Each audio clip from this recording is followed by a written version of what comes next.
Hey guys, it's Bob Hertzog, your real estate dad. Hey, you're really going to love this episode that I did today with Jackie Wargo. She is what's called a senior placement specialist. So she's focused on helping folks find the right type of care that they might need. A lot of her clients are people that have lived in their homes 30, 40, 50 years, and their adult children, adult caregivers, and the person that's going to be moved just needs some guidance and some help. And just in this, I know we talked for a while today, talked for almost an hour, but the reason we talk so long is Jackie likes to talk like I do, and she's very thorough, which should mean a lot to you when it comes to dealing with someone that you love that needs to make a change. So anyway, I think you'll get a ton out of this one. This is probably one of my favorite ones I've done over the last year or so.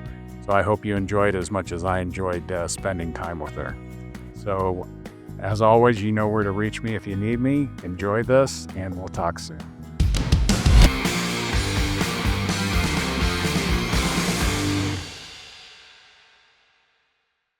Hey guys, it's Bob Hertzog, your real estate dad. Got a really special guest today with me, Jackie Wargo, who is a senior placement specialist here in the Valley. As I've said before in some of my other videos, a lot of my clients, I'm getting older, Jackie's getting older, we're all getting older, we're not getting any younger, and so are my clientele, my clients, and their parents. So I'm starting to get more and more questions or conversations with my clients of that are thinking about either downsizing, or they have parents that are thinking of downsizing or moving into a different, assisted living or independent care. Some need even more than that. So I just stumbled across Jackie in my research as I'm trying to get, we're trying to get involved with more folks that are in this industry, because as you know, I've always been kind of a connector. If you need a good plumber, if you need a good roofer, if you need a good pool guy, everyone calls Bob. So I wore my special shirt today, thank a boomer, because a lot of what we're going to talk about today are folks in that boomer generation. And Jackie's just one more, I mean, I hate to put it, like a tool in my tool belt, right? Fine with being a tool So in a that, good way. yeah, so that when I run across folks that have a lot of these questions, Jackie's a great resource for it. So, Jackie, thanks for jumping on this for me today. I appreciate it. But if you could just kind of tell everyone, what is a senior placement specialist and kind of what they do. Okay, a senior placement specialist is a person who helps families find assisted living, independent living, memory care, and group homes for their loved ones. Okay. And I usually get calls when someone goes, "Oh my gosh, I need to find a place for mom because I can't take care of her anymore," or "Dad has dementia, so I need to find a place." Or sometimes I'm good for referrals for different services, like you were mentioning. But a placement agent, and I'm going to talk about the good ones. They sit and they talk with the family. They get all the information they can. They need to find out not just the financial, but what are the physical needs of the person? What are their medical needs? Do they have diabetes and they have to have insulin shots? That takes extra certification. Yeah. What are their emotional needs? Which is really important. Leaving a place you've been in sometimes for 40, 50 years is got to be one of the most difficult things you can ever do. People don't want to leave their homes, and I get it. Yeah. So, as a placement specialist, my job is to meet with the family if possible, because sometimes I get a lot of out of staters, Oh, yeah. or meet with that person if I can. Sometimes that's not always possible if they have a form of dementia and they're at a certain stage. That might not be a good idea. Right. So, to meet with them, get all the information, and then I come up with options for them. And I say, okay, here's what I see going on. This is what I think is the best for your mom. These are your options. And we talk about it. I also talk about things like, does she have a power of attorney? Does she have a living will? Is there a trust? You know, Does she have a long-term care insurance policy? Because it's surprising how many people that age really do, and they don't realize that that's what it's there to pay for. And they don't realize that they'll pay for a lot of these places. They're like, no, I have to go into a nursing home. No, you don't. Well, Wow. not as far as I know. Not in 20 years have I seen that. Right, right. So it's finding out what all the options are. I talk with the family and say, here you go. And they'll go, okay, here's what we'd like to do. And I put together, I'll say someone's local, I'll put together a tour for them. I'll take them to each and every place that I'm recommending. I like to be there because they don't know what questions to ask. That's part of why I'm there. Yeah, yeah, I don't just give them a list. Unfortunately, there are more and more agencies and even private agents like me who have their own businesses who are just giving them a list with an address and phone number and saying, "Here you go," and they get paid. I'm sorry. That's not acceptable to me. yeah, But they don't know what questions to ask. They're stressed, yeah. they're depressed, they're terrified of making a mistake. Terrified. So I'm there to either physically or mentally hold their hand, take them from place to place. Of course, you got the manager or the owner giving the tour, but I can always hear if they've missed something. So I'll say, "Oh, hey, how about this? Do you provide this?" And so by the time we're done with touring, I know that that person has pretty much all of the questions answered that they might possibly think of at 10 o'clock at night or 2 in the morning when they wake up because they're still stressed. Yeah, yeah. And so I help them not do that. It's rare for them to come back and call me at 10, which they can, and say, "Hey, Jackie, I forgot to ask this question." It happens, but it's rare. And that's my job to make sure they have all the information so they can make informed decisions. And then I help them and I follow up with them. If I can give an example, I'm a storyteller. I know Sure. you are too. Yeah, absolutely. I'm going to give you a recent example. Okay. I had a friend whose very, very dear friend fell and he was in the hospital. And they found out he had some heart issues and they wanted to get him to rehab just to, help his muscles. And they said, "Jackie," she goes, "Jackie, we got to talk. I don't know what to do." And I said, "Okay." We talked and they figured out that they wanted to either put him in a rehab or put him in hospice. And I said, "Well, how about if we look at both options?" Yeah. Oh, they gave me a list of the rehabs that hospital gave them. And I'm like, "Oh, God, no, please don't." And of course, I don't say that out loud, but and they can't see me, but I'm just sitting there going, "Oh, no, no, no, no, no, no." Anyway, so I'm going, "Okay, give me the Medicare information. I'll call these 2 rehabs." And I recommended Mirabella and Friendship Village. Okay. I'll say it out loud. Yeah. Those are to me on the East Valley, which is where we're at, Mhm. were the 2 best ones. So I called them. One was full. The other one says, "Oh, we'll take his insurance." I'm like, "Yes." They're sitting in his room at the hospital. The I don't even know how to put this. I gotta tell you, a lot of the hospitals, they wanna push people out the door, and I know people experience that all the time. But what they were doing is not giving information to the family to make decisions they needed to make. What they did is for the hospice, as an example, they automatically wanted to give it to this one hospice that's sitting in the hospitals. And I said, "Did this hospice talk to you guys?" No. And insider trading going on. Exactly. Yeah. Ooh, talk about getting the hair on the back of my neck. Oh, yeah. Right. As short as it is, it goes, "Meh." So I just went, "Wait, wait, wait." And I went and they said, "Well, Jackie, who would you recommend?" And I gave them the name of a hospice. And they went, "Oh."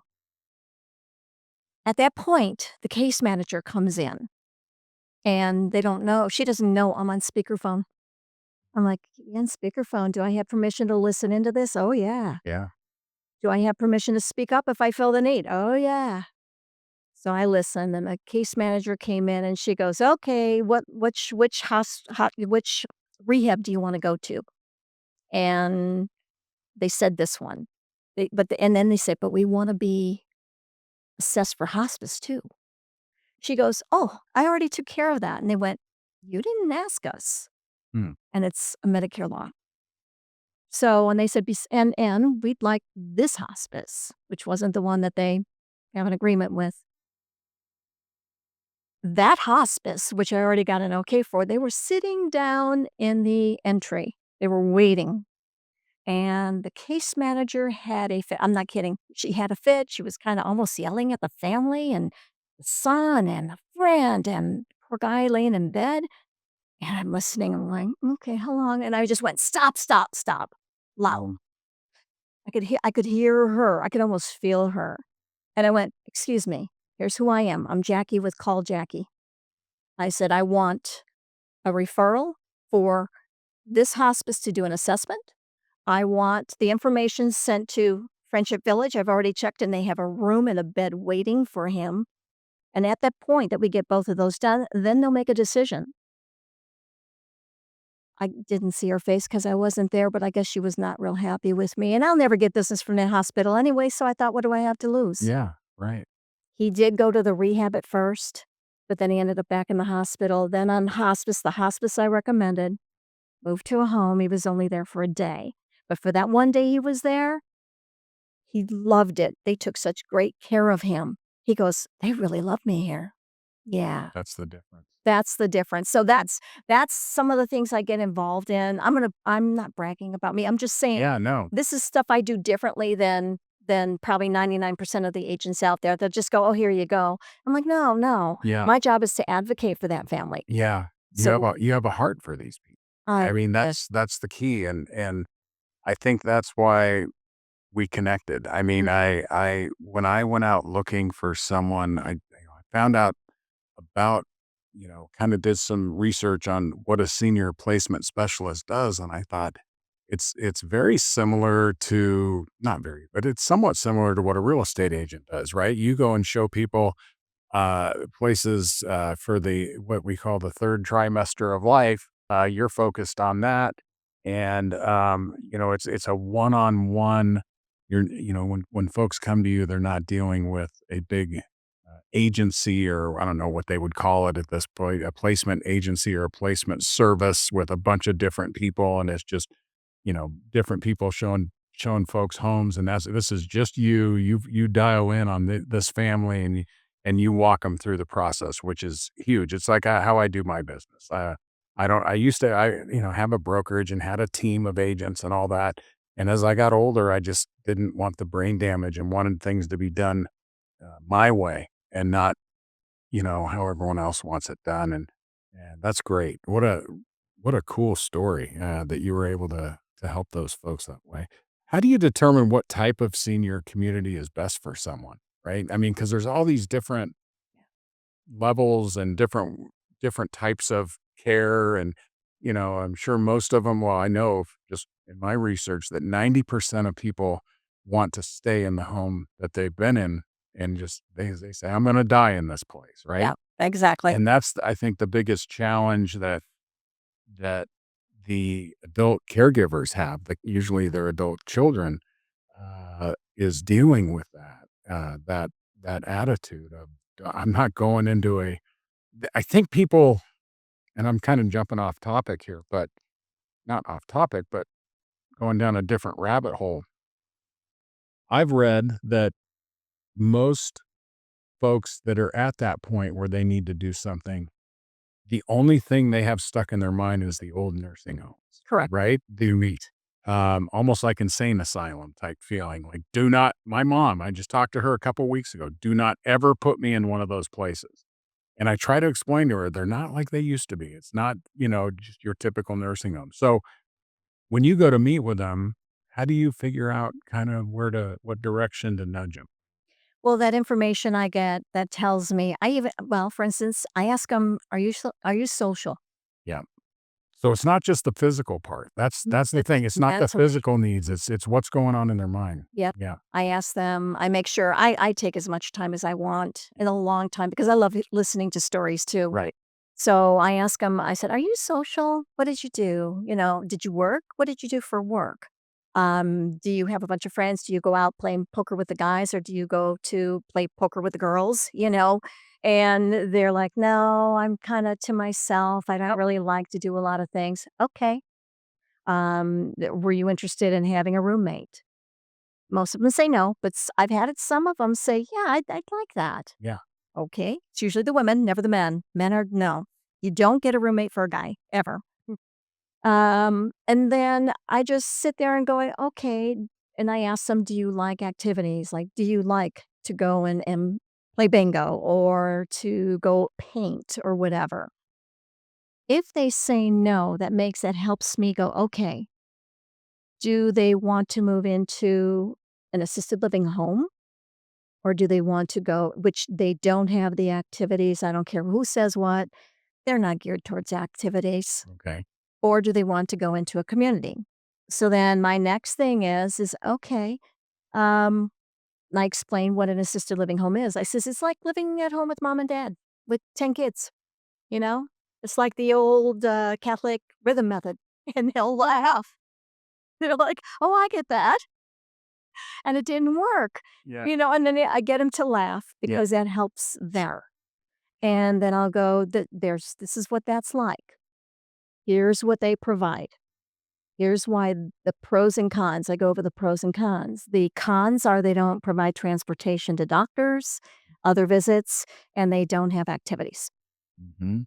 The pros are if you really need care, they're going to give you 10 times better care than into any of the big places because the max is 10 people. We have 2 to 3 caregivers for 10 people. That ratio is unbelievable. And they're trained and certified to handle everything from having someone who fell and broke a hip or arm, someone who had a stroke, Parkinson's. I've had them work with people with ALS, with different kind of diseases, diabetes. They seem more able in the homes to take care of the more difficult kinds of things medically. Interesting. So would this be the type of place you're talking about right now? Would that be like a home in a neighborhood that just someone you're we lived next door to a home like that about, gosh, 25 years ago. It was the nicest Filipino family that lived and I know that culture is really, into the aging community and these homes and that sort Yeah, of thing. they are. But they would invite us over to have dinner with the folks what a great neighbor to have. I mean, it was awesome being next to him. What about, like, the differences between all of them? You know, you've got let's go through the different levels, like, Okay. you know, you I've got a family member right now that's in her late 80s that's, lives in Sun City and in a 2,400 square foot home that just lost her husband recently, and she's very independent, but it's just too much home for her, but she does tend to forget to take medications, and she's definitely on some medications that if she doesn't take them could be really a bad thing. Right, So, she's probably in more, I would think, that independent living with a little bit of assistance. right. I mean, there's just different levels. Can you kind of tell us what Y are the choices kind of? Yeah, and so then you've got the assisted living communities. Yeah. Now the majority of them, they'll say independent, assisted, and memory care, Right. or they'll say assisted living and memory care, Okay. so that with your family member, as their forgetfulness Yeah. advances, it will probably get to the point where they will no longer be able to live in assisted living, but they can stay in the same community and just move into the memory care area, which is a secure area. That's the kind of thing I look for. If I meet with somebody and they've got Alzheimer's, dementia, I'll go, okay, this is where they're at right now. But down the road, it's only going to get worse. There's a path. I don't want them to have to move. Right. So the pros of a large community is you get to have your own studio or one bedroom apartment with its own bathroom. Okay. Yeah. Whereas you don't get that in the group home. You also get transportation to doctor's appointments, Yeah. and you also have scheduled activities. Okay. The cons is that you don't have the number of caregivers to residents, the ratio that you do in a small places. So in a large place, they usually have one caregiver for every 12 to 15. They're going to hate me saying this, but it's too bad it's true. They may say different, but one caregiver for every 12 to 15. So if you have someone who had an accident, maybe they they had an accident in their pull-ups or they fell on the floor, it could take longer for someone to go and attend to them. And that's one of the things that I look at when I'm sitting with the family, and I give them both options. I'm happy to show them either or both Yeah. because they would usually wanna see both. But what's interesting is about 95% of the families I work with actually pick the homes, which may be surprising, but The homes that's in the neighborhood. and Or homes in a neighborhood just because maybe 10 people. 10 max. Yeah, exactly. Interesting. So the large communities, though, are more appropriate for someone who's actually like your family member who is more independent, who might need help with medication management, maybe help with bathing, that's a fall risk. Yeah. Some of the other things need someone to cook the meals for her, which they do in the homes too, but needs that extra help until she gets to the point where that's not going to be enough, and then she would move to memory. Okay. Do you ever have folks start off in a community Mhm. and then move to the residential home? Like, Yes.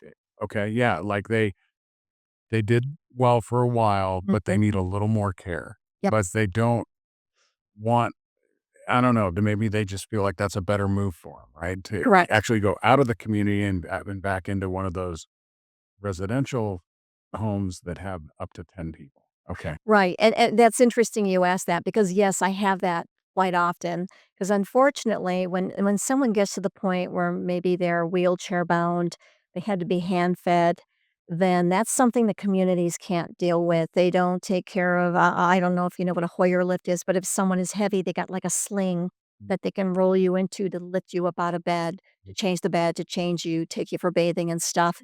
There's only a couple communities, large places in the valley who will do a Hoyer lift.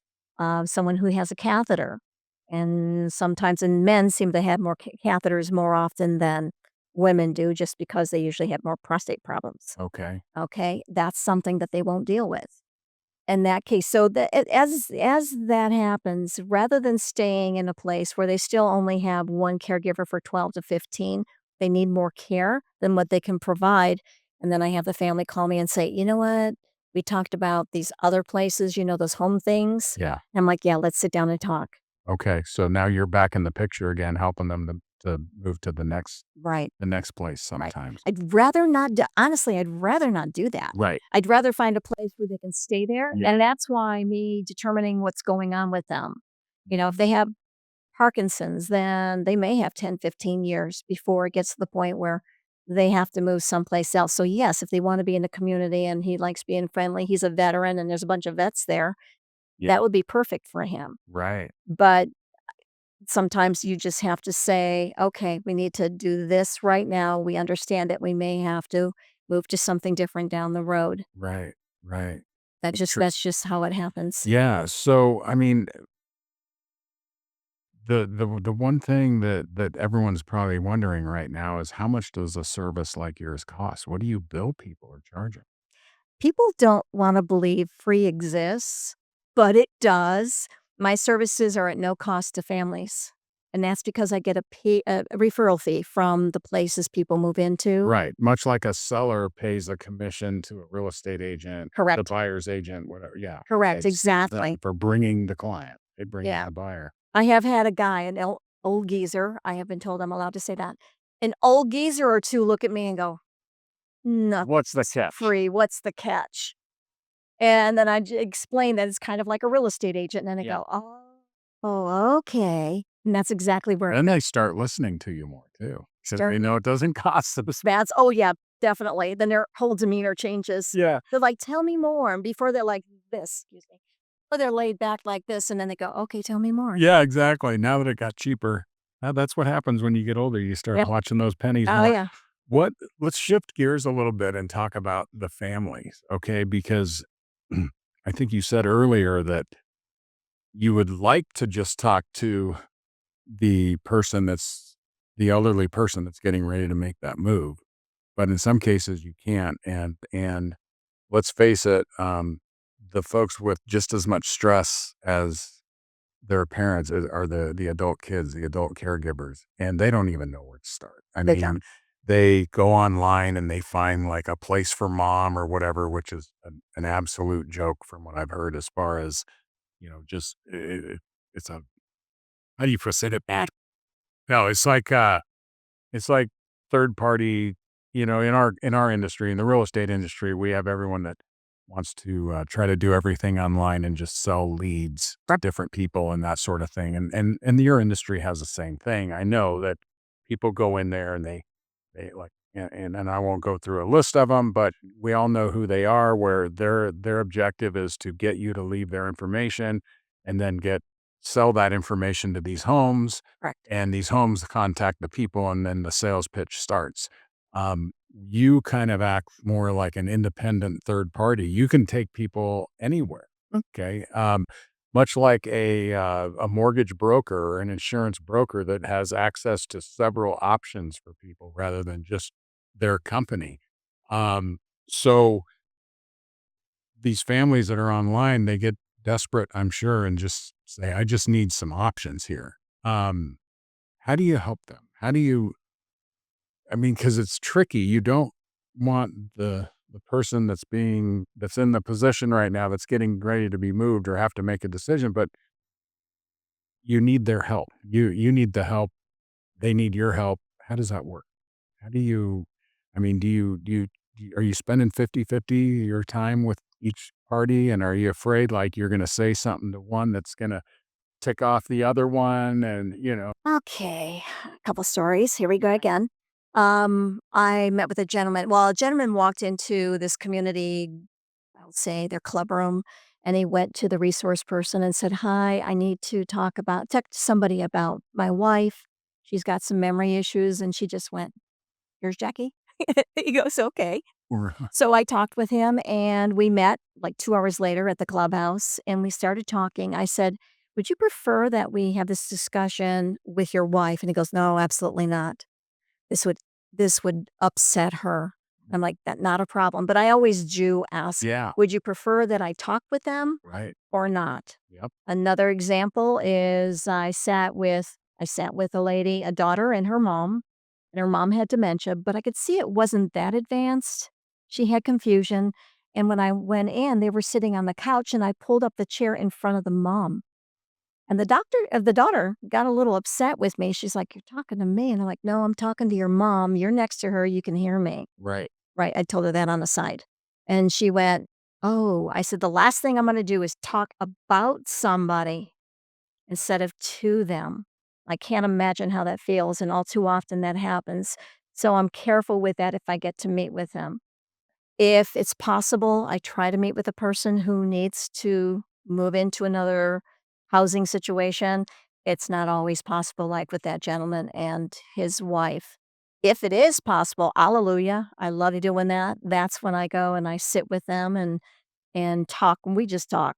We just talk. We talk about the old days, just like we did when hunting I've done a lot of things in my life. So I used to work on cars and I was a baker and all those things. So I can pretty much hit almost any subject that they want to get on because been there, done that most likely. But I'd like to get a feeling of who they are. Yeah. That makes a difference to me on the places that I get pictures in my head as I'm talking Yeah. with them. Yeah. Like this place, then they say this something, I'll go, "No, that one's out. Knock that one out. Knock that Yeah. one out." And then, this one, and like, "Oh, I'm gonna add this one to it." That's literally how my brain works. So I'm talking with them, hearing, listening, you know, just kinda coordinating everything in my head. So by the end of the discussion with them, and whether it's 15 minutes or it's 3 days, Yeah. I don't care if I have to keep going back to visit. I want to know who they are. Yeah. It's very similar to our business. When someone calls me, especially if they're moving from out of state, they're not familiar with the area and neighborhoods and that sort of thing. There's a series of questions, and it takes a while to really get to understand what their hot buttons are. Yeah. Okay, and you're kind of basically doing the same thing. What about? I could see, and I'm sure you've got a story for this. Siblings, okay, of they're all kind of trying to care for mom or dad, and then you've got different siblings with different attitudes and ideas of what's best for mom, okay? And how do you get in the middle of that one? That's You see this pained look on my face? Let me tell you, tough. Those are those are tough. yeah. Okay, another story. Yeah. was called by a daughter, "Would you please come and visit with my mom?" Yeah. And it was just her and her sister, and we went to visit with mom. I recommended because of her memory that she move. She was a fall risk, there were a bunch of things involved in that. She was already in a home, or Her own home. she was in her own. Well, actually an apartment, and a two-story apartment. She was on the top floor, and it was an old one where I swear to God the steps were like this steep. It was ridiculous. Yeah. Um, and but another daughter came into town, and she goes, "Oh, no, we're not doing that to mom." Well, she doesn't live here. She went back, and the other daughters, there's 7 daughters, the other daughter said, "Okay, we'll do our best." Well, I get a call 6 months later. They said, "Jackie, we need to move on now." Okay. So I drive up to the home, walk up to the door, go to knock, and the door flies open, and all 7 daughters come running out saying, "Come with us, come with us. Can you come with us?" "Sure." So we went to mom's apartment, and she's laying on the floor. She had fallen. I knew she had broken her hip. I just knew it. I'm not a medical expert, but I just knew by the way she was laying, she broke her hip. Oh, I So I'm standing there and again, same hospital. They had some paramedics there and they literally told the family, "Well, why don't you just put your mom in the car and take her to the hospital? It's just up the street."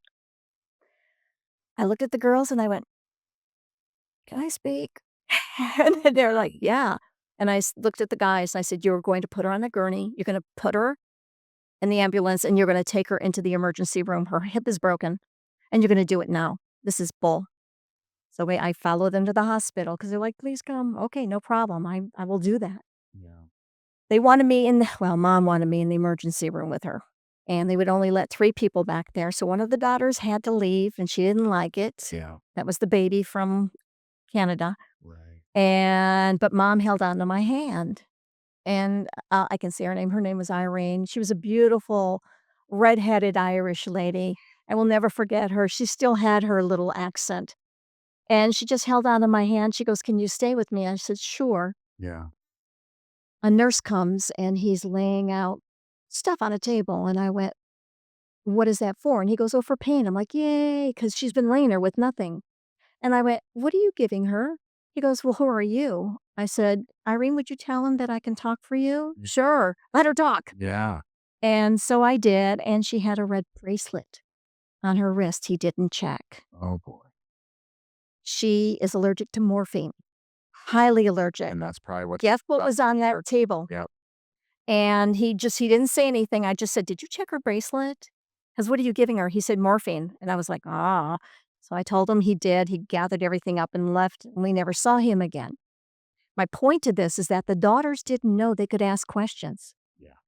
They think they have to do whatever the nurses and doctors tell them. I said, "No. Yeah. You know your mom's allergic to morphine, that it would kill her. Yeah. Feel free to ask questions." You can ask questions for anything and everything they wanna do. You've got that right. They can't tell you, "No, you can't ask." So they said, "Will you stay here?" And I'm like, "Sure." And then that mom had to have surgery, and after she went to rehab facility, then I moved her into a home, which she was there for another 3 years. Mhm. Mhm. Wow. Yeah. So I can see where it's just a lot of times you get different opinions from the siblings too. Like in this case, that was someone that wanted to keep her in that apartment. Now look what right, happened. exactly. I bet she felt awful about that afterwards. Um, I wanna tell you one more story, if yeah, you don't go for mind. it. Go for it. And here's an example of siblings having an issue. Yeah. I had a lady call me here, daughter. Her mom is at a community, and they are neglecting her. She's telling me what isn't happening. I'm like, "Oh my god, this is neglect," and I know that about this place. I take her. Her mom needs to go to a group home, not another community, and I know this too. The daughter's kinda hesitant. I said, "Well, it's gonna be about almost 2,000 less a month, and you're gonna get 100 times better care." Wow. The first home I took her to, and I kinda get a feeling most of the time they pick the first home I take them to or the first community I take them to. Right. But I took her there. She went, "Oh my god, I love this. I wanna move my mom in tomorrow." She called her sister. Her sister's like, "No, I handle the money. You're not moving her." The sister here said, "But she's being neglected. They're not doing this. She hadn't had a shower in 2 weeks. Oh my. They had garbage overflowing in the garbage can on the floor. She had dirty sheets." And she's like, "No, we have to move her." "No." And so the daughter in California refused to say, yes, you can move her. She was the one handling the finances. And what happened is this lady had a fall. She was neglected. She had a fall. She got an infection and then she ended up in the hospital and it was nasty and she ended up passing away. So this is what siblings do. And Bob, unfortunately, it's more times than not, Yeah, I've seen it. which is scary. Yeah, I've seen it firsthand. Why can't you agree here? Yeah, This is your mom. It's not about you. It's your mom or your dad you're talking about. It's not what you want best for you. And that's what I tell people when we go places. I said, you have certain ideas in your head for you. mm, Put yourself in your mom or dad's place. What would they like? yeah, Would they like a little bit more of like a nice country comfort, cozy place? Or would they like a brand new, kind of very modern, upscale place? What did they live in when you were being raised? What are they living in now? So are you sure this is what they want or is it what you want? right. And I've had the daughters and especially the daughters going, "Oh, Mhm. okay," and they realize they have to look at it differently. But yeah, the siblings, I had one family. I think I've had one family where all 5 kids agreed on everything. Wow. But one Yeah, in 20 years. I had yeah, one, and I went, "Whoa." yeah.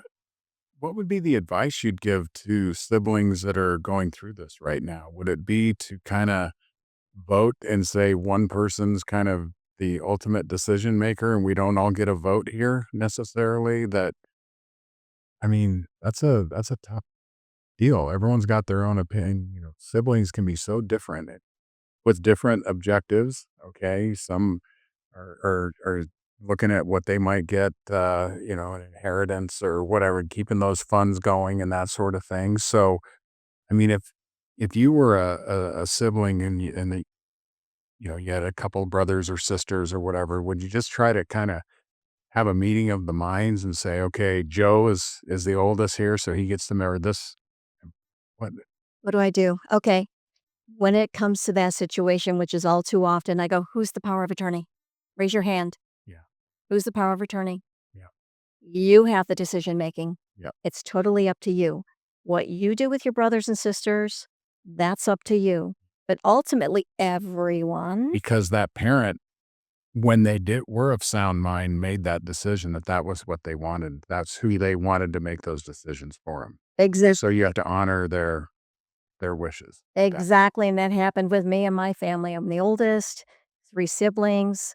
My mom was closest to my sister, who was the yeah, baby. yeah, And one day she just went, "Okay, I wanna make you power of attorney." I went, "Oh, no. I d uh, I don't wanna be power of attorney." right. And she went I said, "Why?" And she went, "Jackie, because when it comes right down to an emergency situation, you use your brain, Mm, you take facts instead of your emotions. yeah, And I want someone who will do the research and say, yeah, mom should have the plug pulled, or no, she shouldn't have it pulled, and right. keep her on, the whatever machine it is that they have her on." She goes, "No, no." Like my siblings, they would say, "Keep her plugged in no matter what." They would do that. And she knew that. I'm like, Yeah, okay. And it's not that I didn't love her. I loved her dearly. It's just that I know the responsibility. And I knew when it came down to it, my siblings would fight me every step of the way. Fortunately, my mom had a living will. She had her trust, all the power of attorney paperwork, her DNR, which is a do not resuscitate, that was all set. And I still had the arguments with my siblings. And all I had to say is, I'm doing exactly what mom wrote down here. yeah. What percentage of families that you run into do mom and dad not have a will or a trust or a power of attorney, or what would you say? I mean, is it 50-50 or I'd say it's more like 70 don't. 70% 70% don't. don't have Nothing. They have any? nothing. They have nothing. This is what they say. "Oh, my kids will know what to do. My children won't fight. They'll be fine. They all agree on everything." And I'm thinking, "Oh my gosh, you have no idea when it comes down to something like that." And I've saw it in my family with my mom's one of 13. I saw it happen with her brothers and sisters when they died. And then the family goes, and they swoop in, and everybody's got their own opinion. And so I strongly encourage them. I'm like, okay, let's do a power of attorney right now. I can download a paper and get at least a medical, mental power of attorney. Let's go that far. And then I have recommendations for you for elder law attorneys or trust attorneys, whatever. Mm-hmm. But let's get that down now. What's the difference between elder law attorney and a trust? I mean, I know a trust attorney really specializes in the trust, the wills, you know, where properties go, inheritance, all that good stuff. Mhm. Where does the elder care attorney step in? What do they do that the trust attorney doesn't do? Nothing, as far as I know. Okay, so do a I lot. really don't think there's a big difference between the 2. I've never had an elder law attorney tell me, "Oh, I don't do that." Oh, okay. So most elder law attorneys do the trust and will and The that. majority of well, the ones I've talked to do. They do the trusts and the power of attorney and the wills and those kinds of things, yeah. I'm just shocked that there's 70% or more than two-thirds of people don't Yeah, have anything in place because from the real estate side, I know how much of a pain probate is. And if you don't have a mhm. will or something that says who gets what in this deal, um, probate is a terrible, terrible thing to go through. I mean, so And look how much they take from probate. It's just like the family has no idea. They're like, "Oh, we'll go through probate." Whoa, whoa, whoa. Do you know that they charge for that? yeah, In some states, they can take up to like 40, 50% of your estate worth yeah, for probate. And they're like, look it up, yeah, research it. right. So shifting gears a little bit here, um, if I'm a senior and I'm sitting here watching this right now and I'm thinking I'm not ready to make a move right now. What can I be doing knowing that some point I'm either going to have to, they say, move or modify, one of the two. Right, You're going right. to come down to that fork in the road where you either move or modify. Um, Everything I've read says 90% of, like I said earlier, of seniors do not want to leave that home. Correct. So when they really dig their heels in and they say, "I know you're the specialist. You're telling me I should go here or whatever, but I'm staying here." Mhm. What do you tell them at that point? I tell them, I'm like, I don't blame you for wanting to stay here. Yeah. You've been here for a long time. It's a wonderful place. Yeah. So I'm not here to try and talk you into anything. What I'm here to do is just give you information. And then 5, 6 years down the road, you might go, oh, you know what? She told me to put her card up on our fridge and it's Yeah. got to be up there someplace. Yeah, something's happening here. And that's literally how I approach it is I don't try to talk them into anything. I'm here just to give you information. Give them the option. Give them options just so you know what's out there, what they involve, what they do, where they're at, what you don't have to do. And here's my card, just stick it up on your fridge. So you got I see you got magnets. Yeah. Just stick it up there. And I've had people call me 5, 6, 7 years later. One who just not too long ago said, my wife said, don't you have that? Didn't that girl she gave us that lady gave us, wait. Didn't we put it up on the fridge? Yeah. Swear to God. Yeah, And that was years ago. I believe it. I've had letters and things brought up and brochures from 5, 6 years ago at my first meeting with people, and I don't even remember putting this stuff out sometimes, you know? Don't remember them, Yeah. which is really embarrassing. Right, exactly, yeah. The, what's one piece of advice that you'd give seniors who are nervous about leaving that home they've been in 30, 40, 50 years? I mean, because it's not, and I'll just put my realtor hat on for a second. It's not just the, modifying with grab bars and ramps and that sort of thing that would hopefully keep them from having an accident, Mhm, falling or what have you. mhm. But the longer they stay in these homes, there's other maintenance and upkeep, right? There's roofs that need to be replaced and AC units, and if they have a pool and, all that kind of stuff. What's, you know, the What's one piece of advice? Someone's sitting here watching this right now going, I don't know. I'm just nervous about leaving my home sweet home." I don't think I have one piece of advice. Yeah. What I do have, first of all, I've got just a small booklet that I put together. Well, it was years ago, but it's still good. On the very back, it's got a comparison of cost of living at home And that's putting insurance and maintenance and taxes and everything. And when they compare that to what it costs to go to a place and the fact that they get the food given to them, it's good for them, and they have transportation if for some reason they can't drive or don't wanna drive that day, and they have all these other things that are beneficial for them. So I say, "This may not be a bad idea. Why don't you take a look at this and just kinda add numbers up and see how they cut out?" Yeah, So that's one thing. that's great advice, just to compare the costs. Compare the cost. And, I always encourage them too, and here's their main concern. They don't want to lose their independence. Yeah, Their main concern is because they're in a community, for instance, that someone's just gonna walk through their apartment door. I'm like, "No, they can't do that. That's your home." yeah. If you want them to walk through because you need to be checked on 3 times a day, they'll do that. Right. Otherwise, that's your apartment. You keep that door locked. You don't have to answer it.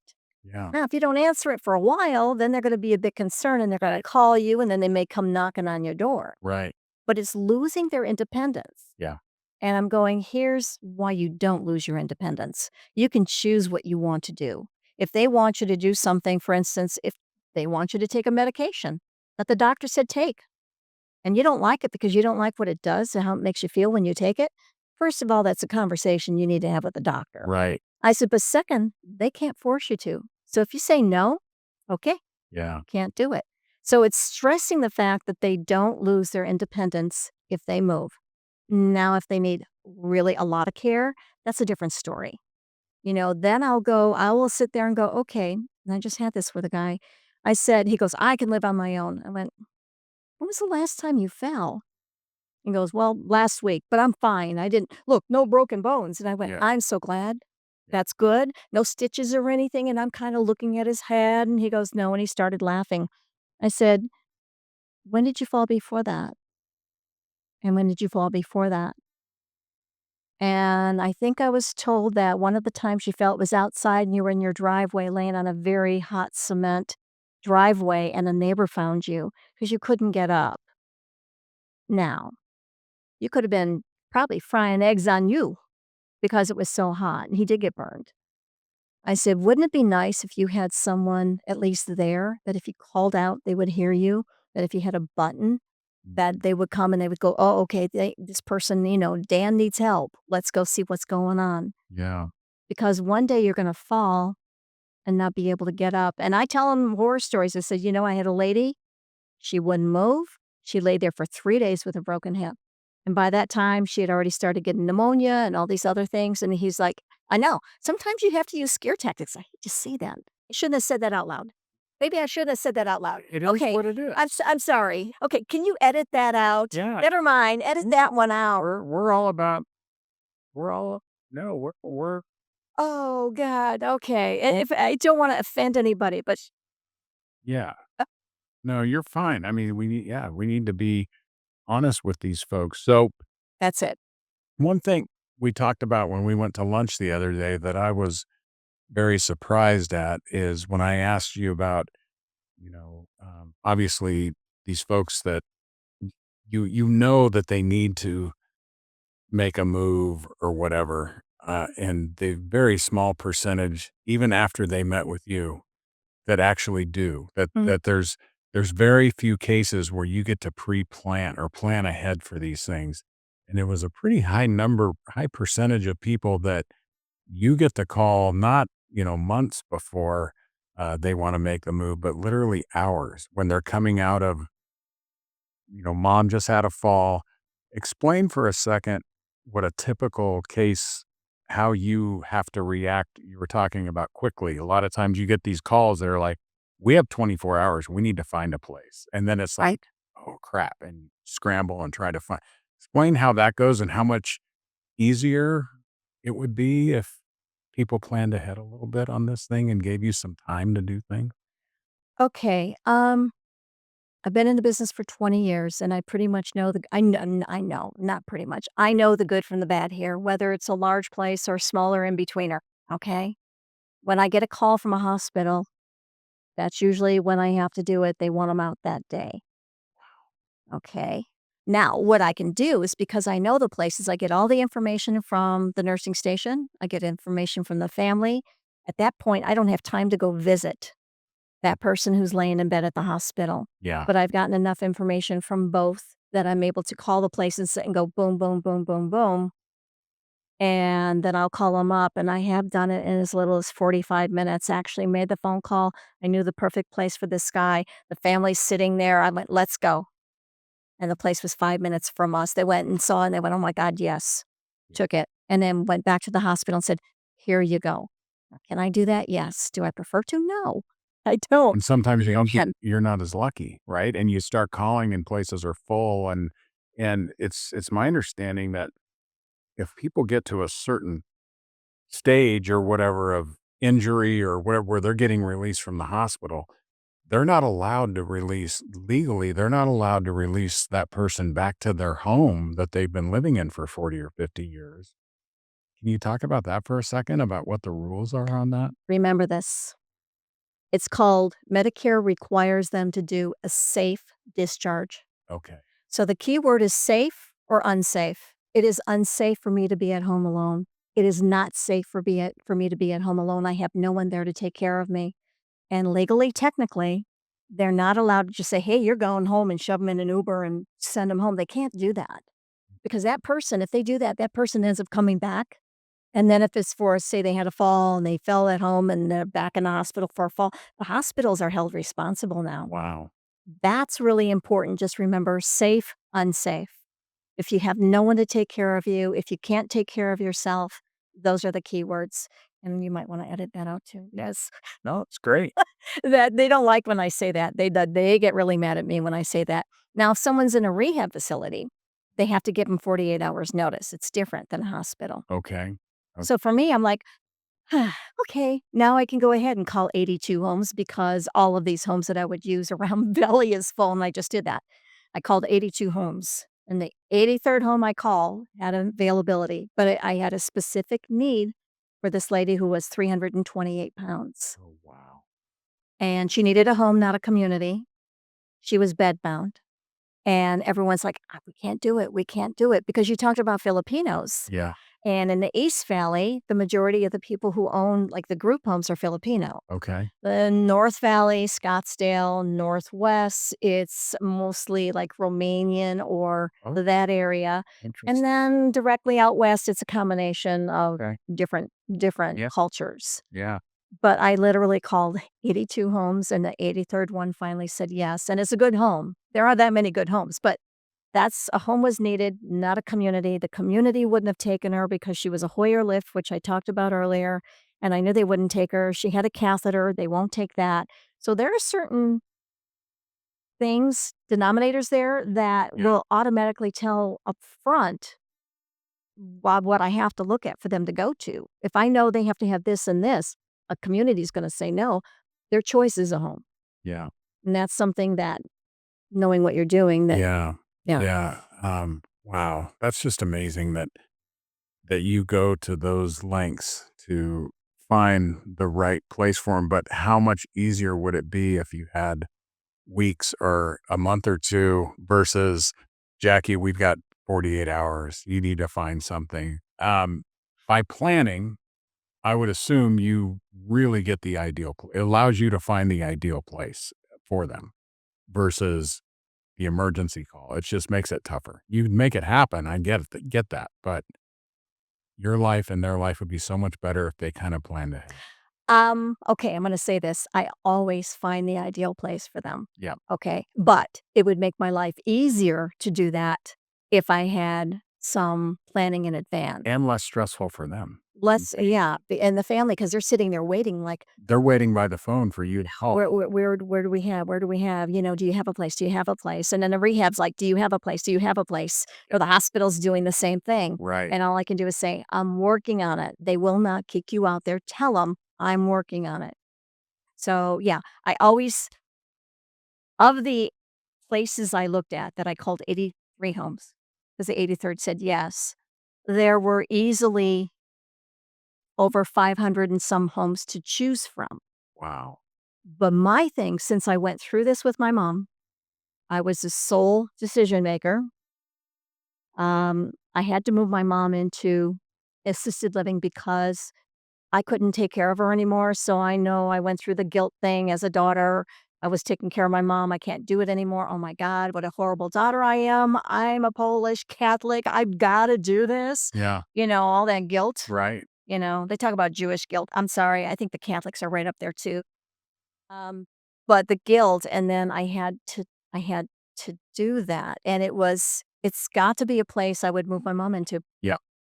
Yeah. 'Cause I'll have people ask me, "What about this place?" Right. And I'll go, "No, and here's why." And I'm one of the few in the state or in the valley anyway, agents that check the surveys that the state puts out every year or 2 years depending on the place. Yeah.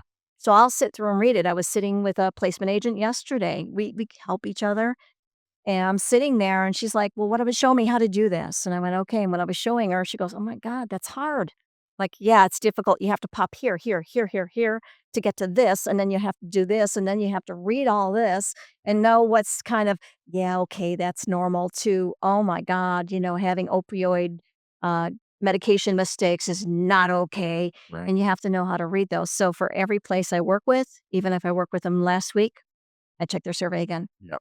And sometimes it Make takes sure us to read something it. hasn't changed because, yeah, as you said, the ownership changes, managers change, culture changes, There and how they do things, just like any other company. Yeah. Well, this has been so good. I hope that, and I know that people that watch this are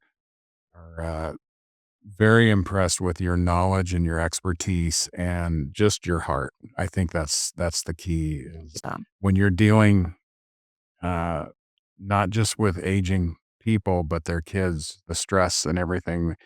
Our world has changed so much in the last 10 years. You're starting to hear more about, mom or dad moving back in with the kids, the adult children. And sometimes those adult children have adult children of their own still living there, Right. right? Right.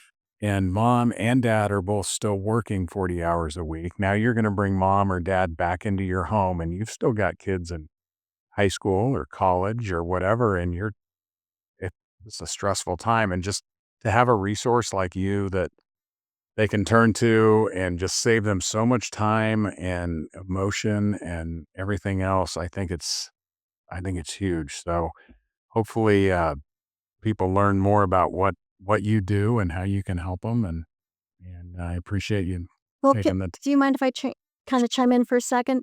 that. Okay, I would love if you worked with me. I really would. I have a stellar reputation. Yeah. I've been in the business a long time. Been through this with my mom, and that's always in the forefront and the back of my mind when I work with somebody. If you decide you want to work with somebody else, that's fine. Make sure that they specialize in placement, Yeah. that they have at least 5, 6 years or more in experience in placement. Vet them. You can ask them for referrals from families that they've worked with. Feel free to ask them that. Ask about their background. Yeah.